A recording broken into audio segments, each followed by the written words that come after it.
안녕하세요. 오늘 2024년 5월 10일 금요일입니다. 함께 보실 말씀은 사도행전 5장 12절에서 26절까지 말씀입니다. 이제 성령 강림 이후로 교회가 모이고 성도들이 함께 공동체를 이루고 사도들은 세상으로 나아가 복음을 전하며 많은 이들을 고치고 하나님의 은혜를 선포하고 예수 그리스도의 십자가와 부활을 선언하게 됩니다. 12절 말씀을 보면 사도들의 손을 거쳐서 많은 표징과 놀라운 일이 백성 가운데서 일어났다. 그들은 모두 한 마음이 되어서 솔로몬 행각에 모이곤 했다. 사도들은 한 마음으로 모이고 가르치고 고치고 선언하는 일을 지속적으로 하게 됩니다. 그래서 다른 사람들은 누구 하나 감히 그들의 모임에 끼어들지 못하였다. 그러나 백성은 그들을 칭찬하였다. 믿는 사람들이 더욱 늘어나면서 주님께로 나아오니 남녀 신도들이 큰 무리를 이루게 되었다. 사도들이 한 마음으로 모이면서 복음을 위해 앞으로 나아가고 예수 그리스도의 능력으로 살아가기 시작하자 이 모임을 해치려고 하는 사람도 없었고 오히려 칭찬하는 사람들이 늘어나고 신도들, 예수를 믿는 자들이 늘어나기 시작합니다. 17절부터 그러나 이제 이런 사도들을 경계하면서 유대인들이 사도들을 핍박하기 시작합니다. 그래서 그들이 감옥에 갇히게 되죠.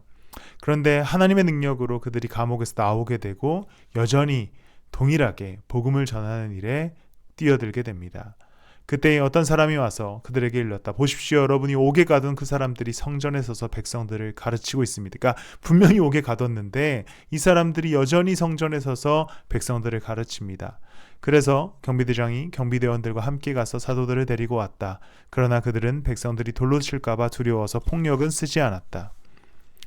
이제 내일은 이 재판에 관한 이야기가 기록될 텐데 제자들은 한 마음으로 그리스도의 복음을 전하기 위해 애쓰기 시작합니다. 옥에 그들이 갇혔지만 하나님이 그들을 건져내 주시자 두려워하지 않고 여전히 다시 성전에 가서 백성들을 가르치지요. 중요한 것은 이 사도들이 예수 그리스도를 전하기 위해 한 마음으로 헌신하여 어떠한 상황 속에서도 바로 서고 있었다는 것입니다. 그들이 솔로몬의 행각에 모여있을 때는 한 마음으로 모여서 복음을 전했고 그들이 옥에 갇혔을 때에는 옥에 갇힌 그대로 있었고 그런데 다시 하나님이 말씀을 전하라라고 하시니까 다시 나와서 또 갇힐 위험이 있지만 여전히 성전에 서서 백성들을 가르칩니다. 이들에게 필요한 것은 그리스도의 마음을 품고 그리스도의 말씀과 복음을 전하는 일에 있었습니다. 주변의 방해의 요소들과 환경은 중요하지 않았습니다. 오늘 우리에게 필요한 것도 이런 것이지요. 우리가 살아가다 보면 우리는 그리스도의 마음을 품고 하루하루 살아가야 할 필요가 있습니다. 때로는 내 상황이 나를 옥에 가두고 때로는 사람들이 나를 비난할지라도 우리는 그저 계속해서 그리스도의 마음을 품고 걸어가기 시작하면 많은 사람들이 우리를 칭찬하고 예수를 알고 믿는 자들이 늘어나게 될 것입니다.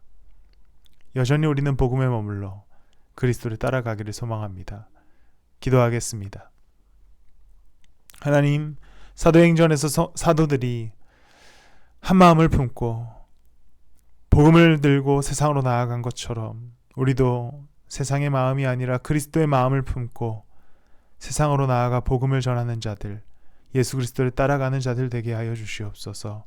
감사드리며 예수님의 이름으로 기도드렸습니다. 아멘.